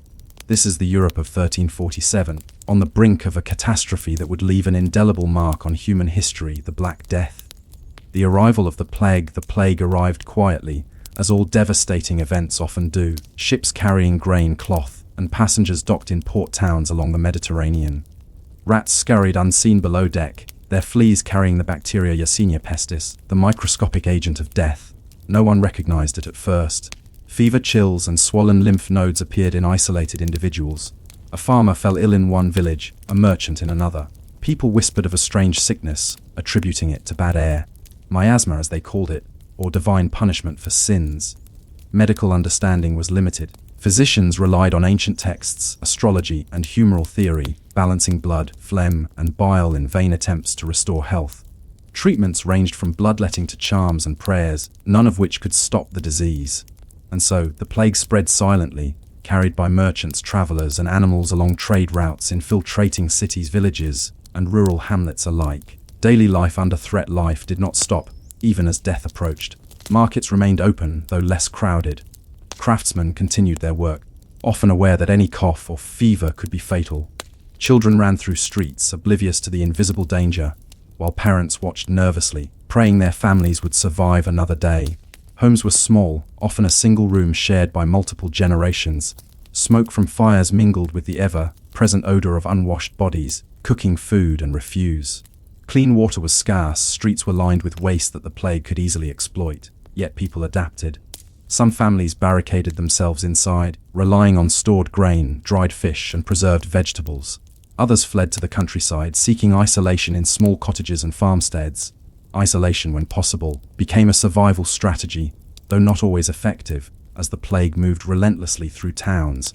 Observing the signs, the symptoms were unmistakable once they appeared: fever, chills, vomiting, fatigue, and the swelling of lymph nodes called buboes in the groin, armpits, or neck. The afflicted would develop blackened spots on the skin, bruises caused by subdermal bleeding, which lent the disease its ominous name. Families faced harrowing choices. Caregiving was dangerous. Tending to a sick relative often meant certain infection. Many hid their sick, both out of fear and compassion. Priests visited only reluctantly, performing last rites while risking their own lives.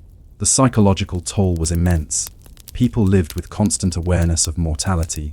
Superstition flourished. Some believed the plague was punishment from God, others thought it the work of witches or poisoned wells. Rituals, prayers, and processions became common as the population sought any means of protection.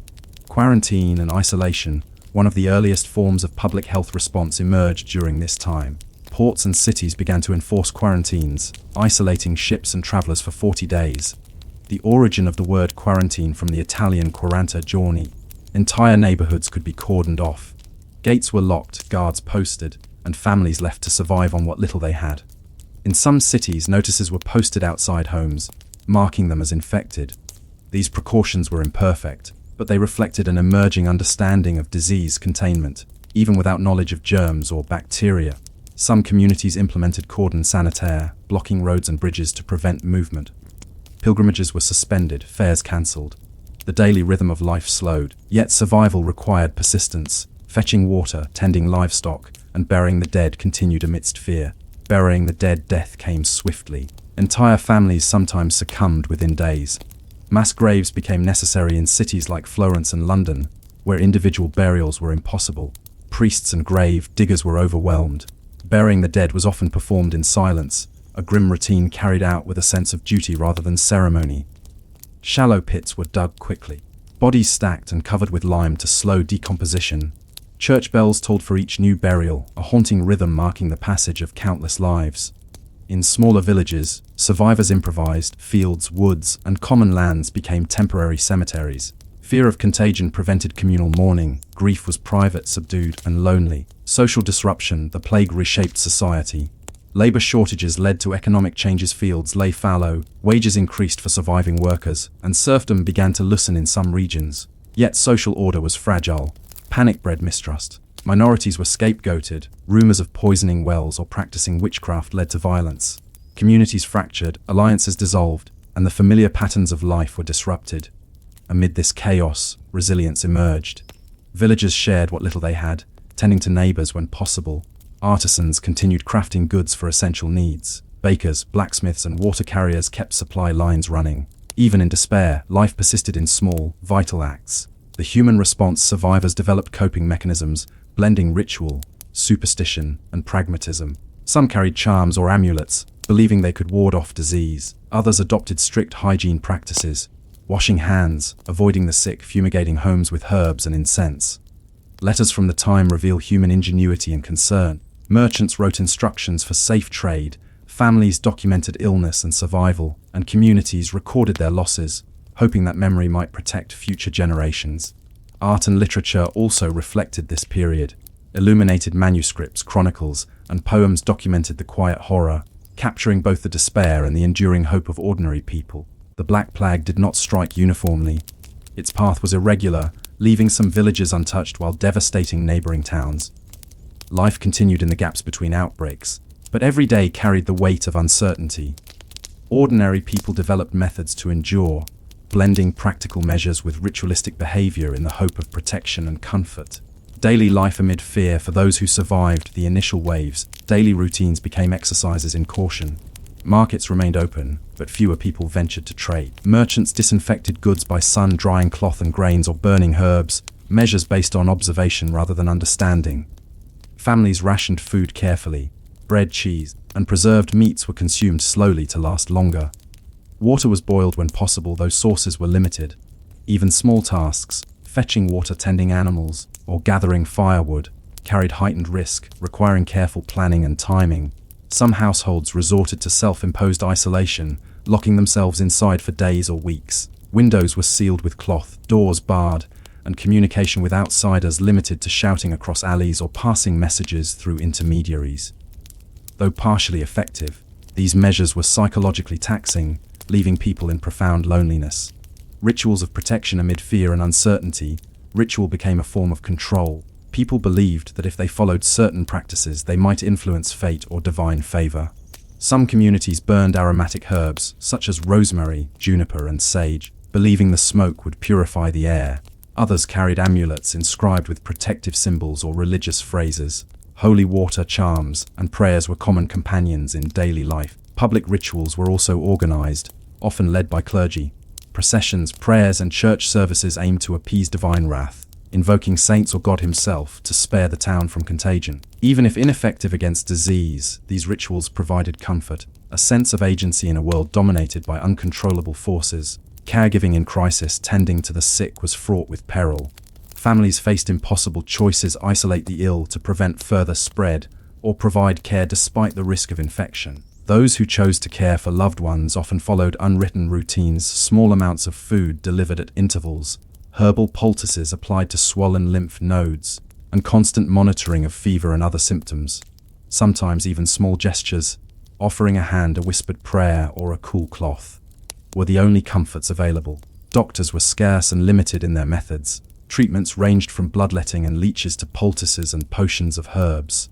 Astrology guided some interventions, with physicians consulting planetary charts to determine the most auspicious times for care.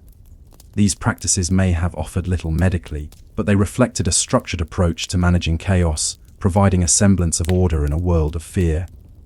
Quarantine measures. As knowledge of contagion spread, communities adopted stricter quarantine protocols.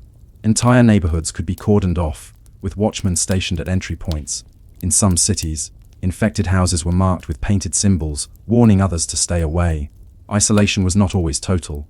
Essential duties, fetching water, disposing of waste, burying the dead, required risk and improvisation. Families developed silent systems to pass food and supplies through windows or across courtyards, minimizing contact while maintaining survival.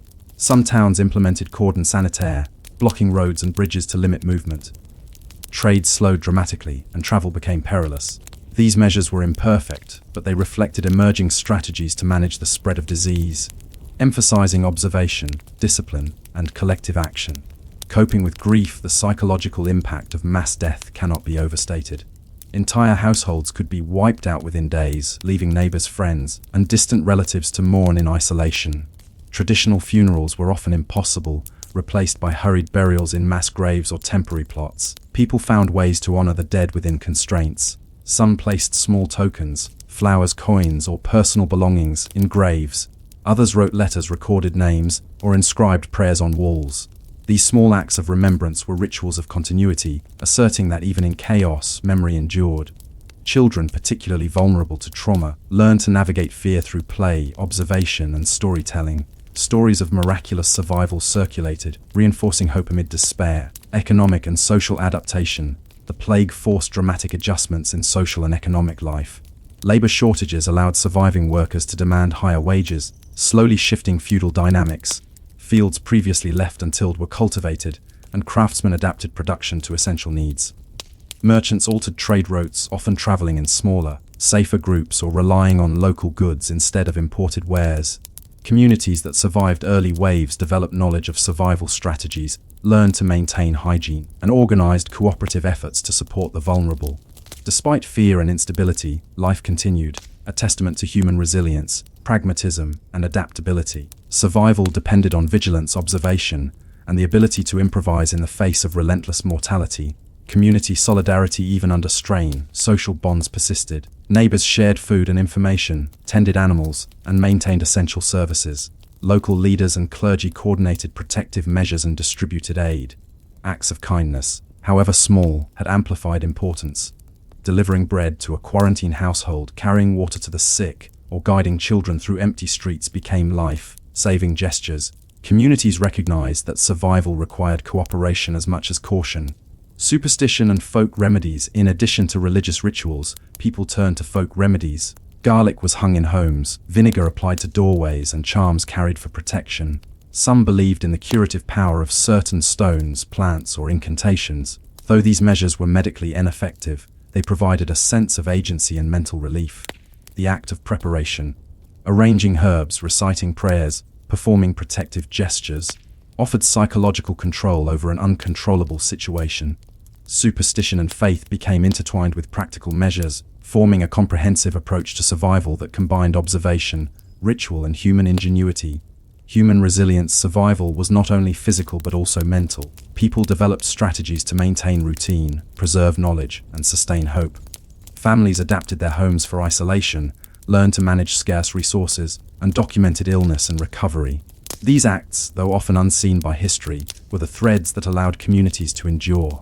Life persisted in markets, homes, fields, and churches, demonstrating resilience that would shape the post-plague world. Even in despair, ordinary people found ways to act, to observe, and to protect themselves and those around them. Their ingenuity, persistence, and quiet courage formed the backbone of survival. The unseen patterns. While mortality was indiscriminate, some patterns became apparent. Towns with better sanitation, stricter quarantine measures, or stronger social cohesion fared slightly better. Knowledge, even fragmentary and observational, mattered. Yet the plague remained unpredictable. The randomness of survival, the sudden loss of neighbors and family, and the constant presence of death created an environment of uncertainty. Humans coped not by certainty but by vigilance, adaptation, and ritual. The Black Death did not vanish quietly. Its waves of death left a continent transformed, altering demographics, economies, social structures, and even the human psyche. The survivors walked through a world both familiar and profoundly changed. A world where the echo of loss lingered in every village, town, and city. The scale of catastrophe. Historians estimate that the plague claimed between 25% and 50% of Europe's population. Entire villages disappeared, fields went untilled, towns that had thrived for centuries were reduced to silence. Families who had survived initial outbreaks faced further waves, as the disease returned unpredictably over decades. Yet, amidst this devastation, life endured. Humans adapted to scarcity, learned from experience, and gradually reconstructed communities. The Black Death, though destructive, forced societies to rethink their organization, priorities, and approach to survival. Changes in daily life. The sheer scale of mortality reshaped daily existence. Labor shortages allowed peasants and artisans to demand higher wages. Fields were cultivated differently, sometimes abandoned or consolidated under new ownership. Markets and trade shifted as surviving merchants adjusted to changing populations. Dietary habits changed as well. Food became more localized, with communities relying on regional crops and livestock rather than distant imports. The necessity of self-sufficiency influenced the structure of households and village life, fostering a sense of resilience and innovation. Even routine tasks, fetching water, tending animals, preparing meals, took on heightened importance. Communities learned to prioritize essential work while minimizing exposure to risk, reflecting a combination of pragmatism and observation born of necessity. Religious and spiritual impact. The Black Death prompted both fear and reflection. Religious practices intensified as people sought explanations and solace. Pilgrimages, prayers, and processions proliferated, though often with diminished participation due to the risk of contagion. Some religious leaders used the plague to reinforce moral lessons, attributing the disease to sin, divine judgment, or the need for repentance. Others emphasized compassion, urging care for the sick and maintaining social cohesion. Faith became a tool of survival as much as belief. Rituals provided structure, comfort, and hope in a world where the ordinary certainties of life had been shattered. Prayers for the dead, protective charms, and sacred texts offered both solace and a sense of agency. Cultural reflection, art, and literature reflected the shadow of the plague. Illuminated manuscripts, chronicles, and poems documented both suffering and endurance. Images of skeletons, decaying bodies, and funerary rites became common motifs in visual culture, shaping the medieval imagination. The literature of the period recorded personal observations, recounting how communities coped, how families endured, and how daily life continued in the midst of pervasive death. These works were not heroic tales, they were quiet, detailed records of survival, of humanity adapting to extraordinary circumstances. Even mundane objects, letters, market accounts, legal documents, reveal adaptation and continuity. They show how ordinary life persisted, even when surrounded by catastrophe. Social transformation. The demographic collapse caused by the plague had long-term social consequences. Feudal structures weakened in some regions, as labor became scarce and peasants gained leverage to negotiate better terms. Wages rose, mobility increased. Communities reorganized themselves for resilience. Small villages consolidated, urban centers adapted sanitation practices, and local governance structures shifted to accommodate new realities. The plague revealed vulnerabilities, but also opportunities for human ingenuity and adaptation. Education and knowledge transmission also changed. As entire generations were lost, surviving scribes, teachers, and priests became custodians of continuity, preserving skills, traditions, and collective memory for those who remained. Psychological aftermath. Survivors carried the memory of mass death, creating a culture of caution, reflection, and sometimes superstition. Fear of contagion shaped social interaction, hygiene practices, and medical observation. Communities became attuned to early signs of illness, implementing measures to protect the vulnerable. At the same time, the experience of survival fostered resilience and a sense of agency. People who endured the plague were intimately aware of their own fragility and the importance of social cohesion. They adapted rituals, reinforced family structures, and emphasized practical skills necessary for survival in an uncertain world. Lessons in human resilience. The Black Death illustrates a profound truth: humanity persists through adaptation, observation, and cooperation. Even when mortality is high and fear is constant, ordinary people improvise systems of survival, maintain routines, and preserve culture. Burying the dead, rationing food, isolating the sick, tending to children, and maintaining local economies. These acts may seem mundane, but collectively, they ensured the continuation of life. In this sense, the story of the Black Death is not only about death, but about the quiet resilience of ordinary people. It is in the observation of their daily routines, their improvised strategies, and their communal cooperation that we glimpse the strength of human adaptation. Echoes in modern memory. Even centuries later, the impact of the Black Death resonates. Demographic shifts influenced European economics, governance, and social structures. Cultural representations in art, literature, and folklore shaped how societies perceive disease and mortality. Modern public health measures, from quarantine to sanitation, have roots in the responses developed during the plague. Observing patterns of contagion, implementing isolation protocols, and documenting cases all emerged from centuries of trial, observation, and adaptation. The quiet acts of survival by ordinary people, caring for neighbors, rationing resources, maintaining ritual practices. laid the groundwork for more resilient communities in the future. A final reflection walking through the aftermath of the Black Death, one can imagine the empty streets, the hastily buried graves, and the lingering anxiety. And yet, life returns. Markets reopen, fields are tilled, and families rebuild.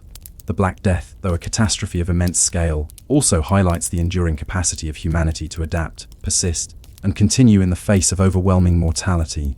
The lesson is subtle, but enduring survival is not only about grand acts or heroic feats. It is about ordinary decisions, quiet observation, and the resilience of communities over time. Even in the shadow of death, humanity perseveres.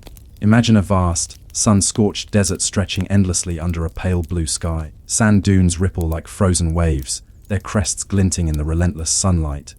There is no sound but the occasional wind, the faint rustle of a dry shrub, and the distant cry of a bird. In this desolate landscape, life seems impossible. Yet, scattered across these harsh plains, small figures move with deliberate calm. Men and women who have chosen a life of isolation, asceticism, and devotion. These are the monks of the early Christian deserts, living centuries before bustling cities or organized institutions emerged. Their lives were extraordinary not because of grandiose battles or political power, but because of the quiet endurance, discipline, and spiritual pursuit they embodied. Choosing the desert, the decision to leave behind towns, families, and ordinary comforts was not made lightly. For many, the desert represented both punishment and possibility, a place to confront mortality, sin, and distraction. To live here was to confront the raw elements of life: heat, thirst, solitude, and danger. Saint Anthony the Great, one of the earliest known desert monks, withdrew into the Egyptian desert around the 3rd century CE.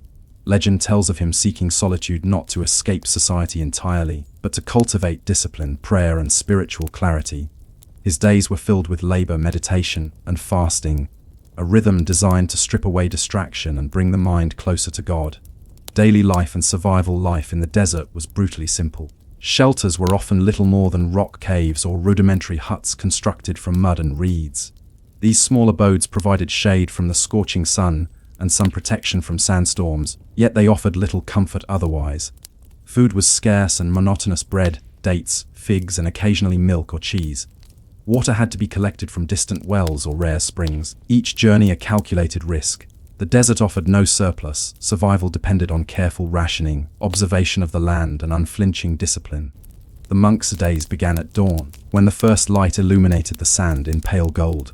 Morning prayers marked the start of labor, tending small gardens, gathering wood, or repairing shelters. Every task was imbued with ritual significance, each movement a meditation.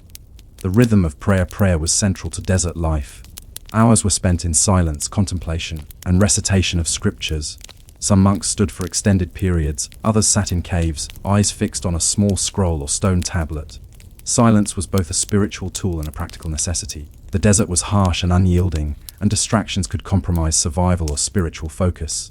By embracing quiet, monks cultivated awareness of both their internal states and the natural world around them.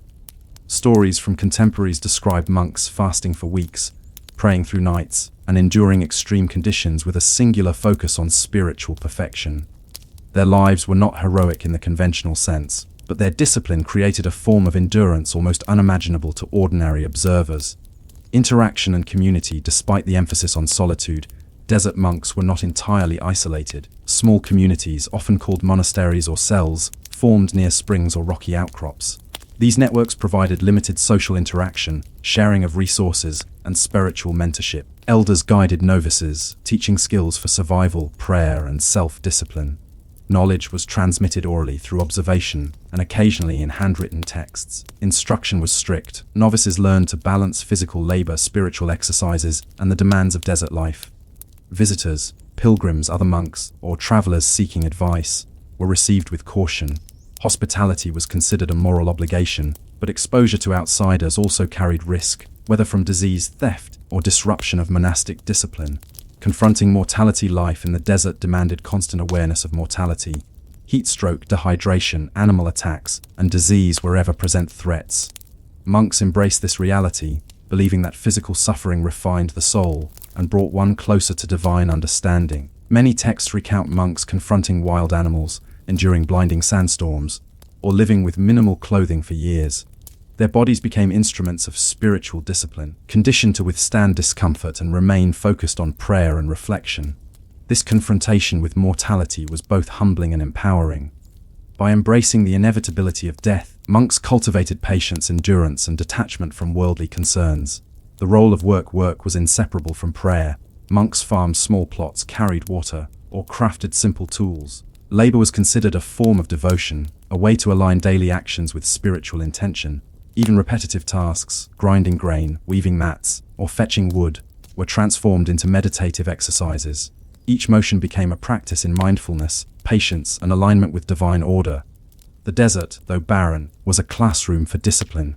The combination of labor, fasting, and prayer created a rhythm that structured life around both physical survival and spiritual cultivation. In a world with no distractions, every task carried meaning. Letters and wisdom. Some desert monks left behind letters, treatises, or recorded sayings. The Apophthegmata Patrum, or Sayings of the Desert Fathers, is one famous collection. These texts offer insight into daily routines, spiritual struggles, and the moral philosophy that guided desert life. The sayings often focus on patience, humility, and self-control. One monk might advise, "Sit in your cell and your cell will teach you all things."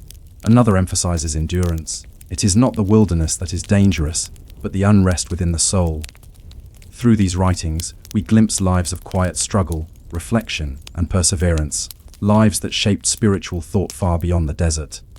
Minimalism as survival. Monks practiced radical simplicity. Clothing was often minimal, a rough tunic or robe, sandals made from palm fibers, and little else. Possessions were restricted to essentials: tools, a scroll, a small container for water, and occasionally religious icons. This minimalism was practical, ensuring survival in a harsh environment, but also symbolic. By renouncing luxury, monks sought to free themselves from attachment, distraction, and desire. Each act of austerity reinforced discipline, focus, and resilience. Even food scarcity became a spiritual tool. Fasting not only conserved resources, but deepened awareness of bodily needs and desires, reinforcing the primacy of the soul over the body. Interaction with the outside world. Despite their isolation, desert monks occasionally interacted with towns, pilgrims, or travelers. These encounters could be transactional, spiritual, or advisory.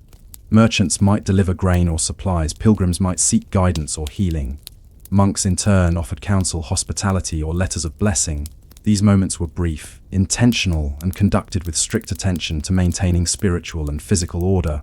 Such interactions reveal a careful balance. Engagement with the world without allowing it to disrupt monastic discipline or the rhythm of desert life. Legacy of the desert monks. Though their lives were austere, desert monks left enduring legacies.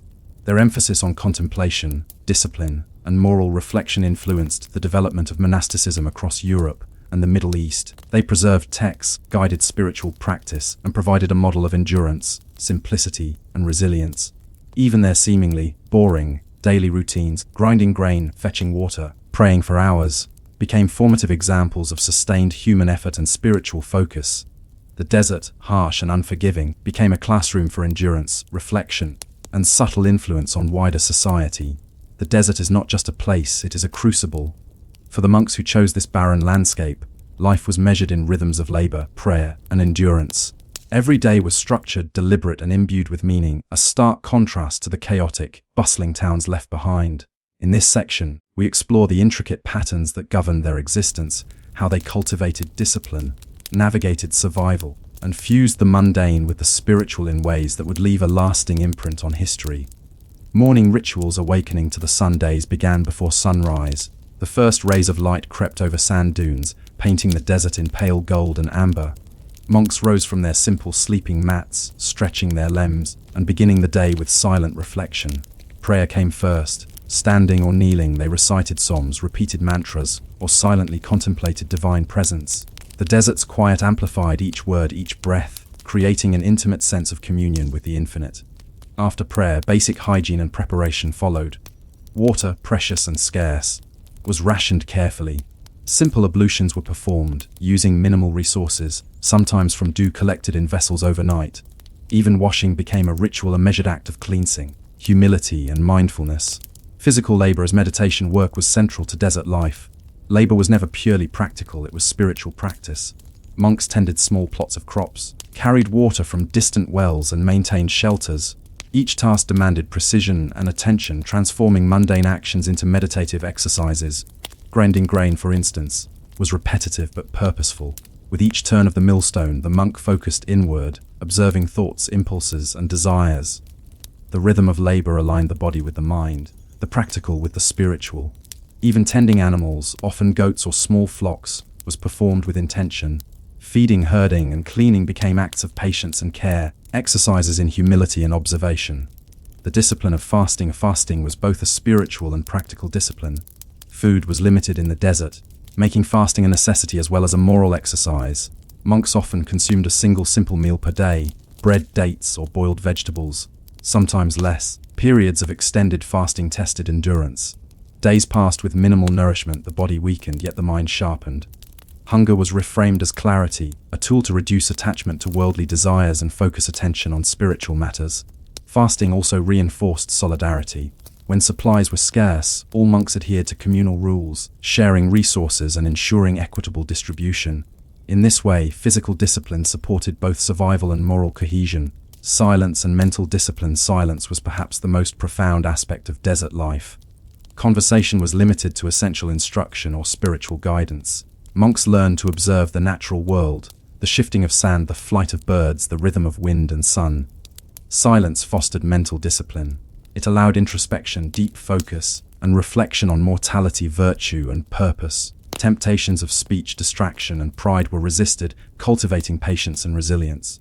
Letters and sayings of the Desert Fathers frequently emphasized the value of stillness. Sit in your cell, and your cell will teach you all things. The cell was both physical and metaphorical, a space of containment, reflection, and understanding. Spiritual practices, prayer and meditation punctuated daily life. Some monks spent hours kneeling, reciting psalms or scriptures. Others paced small paths around their shelters, chanting softly, while still others traced patterns in the sand as a form of contemplative exercise. The repetition of prayer was not mechanical. Monks internalized meaning, connecting words to action, intention to sensation. The desert's vast emptiness mirrored their spiritual quest, a place where distractions were minimal and the inner life could flourish. Even small gestures, arranging stones, lighting a small fire, or tending a garden, became integrated into spiritual practice. Each act was deliberate, reinforcing a connection between effort, discipline, and purpose. Coping with isolation tested both mind and body. Loneliness was constant, yet monks found ways to maintain equilibrium. Daily routines, ritualized movements, and meditation provided structure. Some monks maintained correspondence with distant spiritual mentors or communities. Short letters conveyed instruction, guidance, or moral encouragement. Knowledge, though fragmented, was carefully transmitted, ensuring continuity across time and space. Dreams, visions, and introspection became companions. Monks learned to confront fears, desires, and doubts, transforming inner turmoil into spiritual growth. Isolation, though harsh, offered clarity, resilience, and self-mastery. Health and survival, physical endurance was essential. The desert's heat, scarcity of water, and exposure to elements tested every monk. Clothing was minimal, providing both freedom of movement and acclimatization. Sunlight was absorbed gradually, with monks avoiding overexertion during peak heat. Water was rationed carefully. Wells, streams, or collected dew were the primary sources. Monks learned to identify edible plants, seek shade, and conserve energy. Even illness became part of their practice. Pain was endured with patience, weakness treated as a spiritual lesson. Shelters were simple but functional. Rock caves, mud huts, and reed structures offered shade and partial protection from sandstorms. Maintenance of these shelters was a communal task when monks lived in small clusters, ensuring survival while reinforcing discipline. Observation and knowledge. Despite isolation, monks observed the desert with acute attention.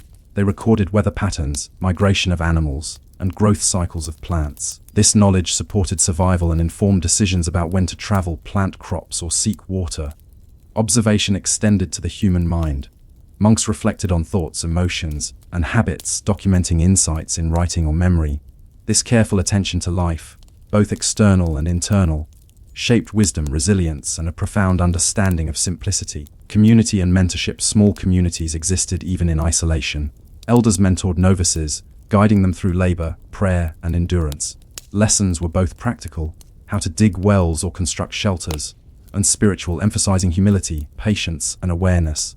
These mentorship structures ensured that knowledge persisted, even in the harshest conditions.